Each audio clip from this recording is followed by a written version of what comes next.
It's the last election. What's Coity Hire been up to in the last 4 years now, isn't it? Gosh, um, we've done an awful lot. We really have. I think the well, when we got elected, you and I got elected along with our four independent colleagues. I don't think we quite saw it coming, did we? I don't think. I No. thought we did. We thought we'd do all right. I didn't think. I don't, no, I'm trying to remember back now. I don't Well, think we truly anticipated that we would gain a majority there. We no, hoped we we would, didn't. but I didn't think we saw a route to that. But I think it's quite funny. We do have a majority of independent. It's an independent controlled community council, but it's not in a way because it's one of the few community councils where everybody works together. Yes, we have It's our really good. disagreements. That yes, we have different opinions on something, not just independents, but the Labour members and the Lib Dem member. We have different opinions, but we all seem to pull in the same direction together to get And things I over don't that think, line. and yeah, and perhaps we can come back to this, but I mean, I genuinely don't think, if you were in the room, whether it's the real room or the virtual room, I don't think you'd know who was who there. I don't think you'd No, know that. I don't think there's any voting on block. I think the, oh, well, not being naive, but I think the discussions are had in camera. They're there in front of everyone, and the deliberations happen in full view. So I don't think there's nothing done in smoke-filled rooms or anything like that. So that's really positive. But going back to what we've done, well, loads. I mean, I'll have to sit down and write a list. I'm probably better at, given that May's coming. But yeah, I mean, the backbone of everything really was the community access plan, and that plan was started about a year before the election, maybe 18 months before the election. But really, the 2017 election, it really gained momentum in the sort of months leading up to that election, and then delivery thereafter. And it's on our website. You can go and have a look. But essentially, the community access plan um, highlighted or looked at the whole area, Coity, Litchard, Pendray, the whole Coity Hire, which we've got to get used to talking about now, the whole Coity Hire area, and looked at what the access needs were, so where the shops were versus to where the people are, where the doctor surgeries are. I'll tell you now, there's none in Coity Hire, where the chemists are and where the schools are and so forth. So what journeys people make. We consulted with everyone, really, schools, parents, individuals, flyers in the pub and flyers in the post office, door to door. So then we looked at what those journeys were, the modes that were taken, and then prior to the last election as well, we spent a couple of days walking the whole place, looking at where we call them hotspots, but either road safety issues or dangerous things, or just things that discouraged people from taking trips not in their car. So why aren't people walking to school?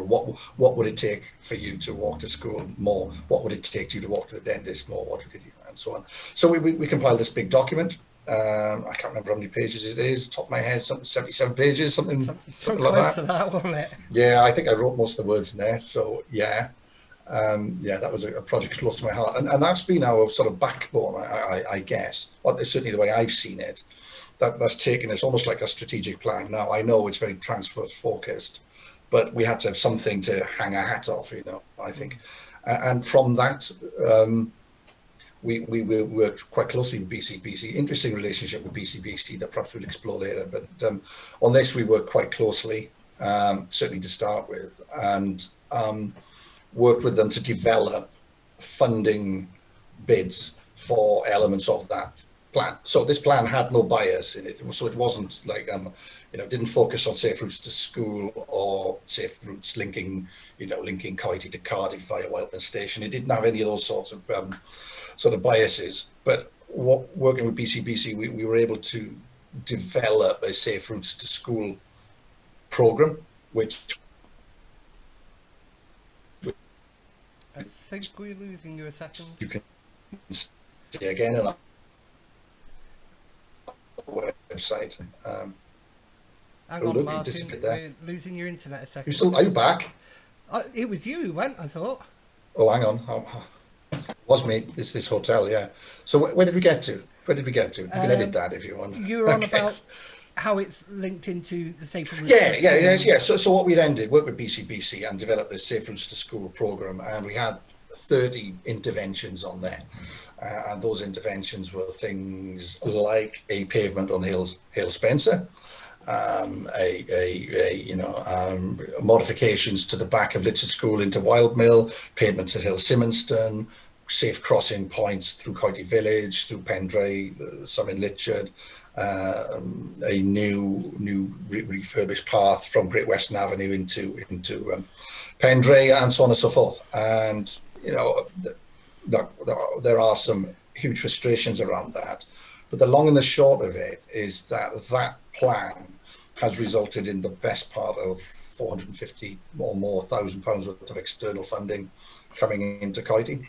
BCBC were successful on the back of our plan with as I said, there was a 215 or 218,000 pound bid, which was successful, and then there's a further bid now of a similar value. No, actually, we've been successful for the third time. So there were two similarly sized bids, that's sort of £200,000, and then the latest bid as well. So a lot of what we put in our planner has been delivered. So that's the core of it.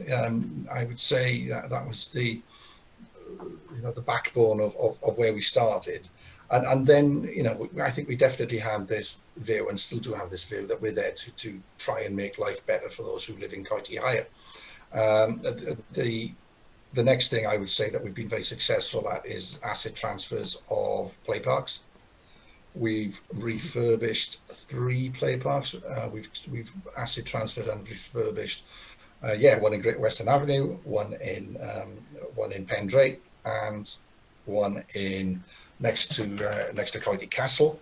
Again, we have attracted match funding there from BCBC, so we've attracted the best part of 45,000, I think slightly more, probably £50,000 of match funding there, which we've put in equal sums. So we've got 3 brand new play parks there, which we project managed. Been successful in the match funding for the play park in Aylmire as well in Litchard. Slightly frustrating there. There's a bit of a land issue and an ownership issue. Had we been responsible for that, it had been built by now, but it's not, but it should be this financial year. So we've done that. We've refurbished our allotments. Another big project we've done, and along the lines of community access, there's a footpath that goes from the top of Hill Spencer and Coity across to the front of the prison. Seems a strange place to put a footpath, but there was an existing footpath there that links up to a footpath then that leads onto the Pines, MacArthur Glen, and so that was the best part of £40,000, which again we had some match funding from BCBC for. So we've gone from a council that was, I think the year that I was first elected in 2016, I think the precept council tax, for want of a better word, actually the budget, because I don't think we had much on top of that, was 56,000, and this year's precept is 106, I think it was 110. But you can see, we've effectively doubled the precept, and the budget is bigger again because we've had some of that match funding coming in. So in each year, in each of the last couple of years, we've had about 20, 30, 40,000 coming in on top of that. So we've really grown, trebled in size really, and I would say tenfold the ambition. But alongside that, alongside a lot of lobbying, we've expressed an interest in taking over the two playing fields, Great Western Avenue and Litchard, and we're in discussions now about the very difficult situation surrounding Litchard Community Centre, which you'll know about, that Owen sort of tossed the keys back and shut the doors. So we're in negotiations with BCBC about how best to proceed with that. So yeah, we've done a lot, and there'll be loads of left off that list, as I'm sure you know. Yeah. But in the background, and as you know, I was chairman for 2 terms. A lot of what was going on there, and maybe we'll touch on this later, I don't know. There was an awful lot of backfilling of council processes, systems, governance, if you like, making sure that the clerk and staff had contracts that were fit for purpose, that reflected the roles they did, that were fair, and aligned with national pay structures and so on. There was a lot of work went into that, And a lot of work also has gone on, hands up, mainly all the clerks' work, but with our support, making sure that our audits are correct, our processes are correct, our risk assessments and risk reviews and asset registers and those sorts of things are correct. And you don't want to, and we're right sizing the council as well. So we're trying to right size, making sure that the administration is robust enough to deal with a council that's trebled in size. And I don't think that's a lot of hidden work there that will never get really recognised. And that's fine. That's part of the job. But that's something else we've done a lot of. I think something else as well is we've become a lot more active and vocal. We ensure as a council that we take part in most consultations, certainly those consultations which we feel that matter, boundary changes, the Local Government Act, for example, planning consultations, but we make sure our voice is heard. We think that's very important.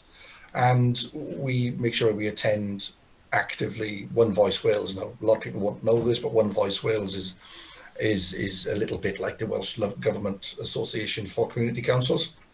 So it's an association for community and town councils to make sure they have a voice, exactly what it says on the tin, at the national level. And we make sure that we send representatives to the regional committees and national conferences. We had a motion approved there last year before, and we've been recognised there. We've won or been highly commended in a number of innovation awards. So we've done a lot of practical stuff. We've done a lot of lobbying, and also I think we've been recognised. I think it's important to be recognised, not just because of it's nice to have a pat on the back, but I think it's more important to put us on the map. Yeah, well, I think as a council we have done a huge amount in these 4 years, but I don't, regardless of you being there, me being there, or any other councillor, I've got to say none of the work that we get to do would be possible without people like our clerk and our assistant clerk. They carry so much of our water and do so much of the work for us. Oh yeah, the council would never be able to function without them. And I know.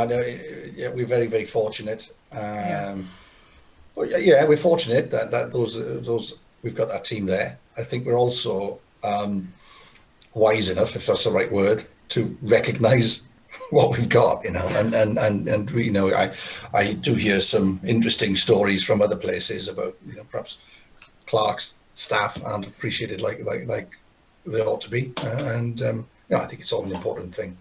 It's all essential. But you're right to highlight and call out the good work that they do. Yeah. Well,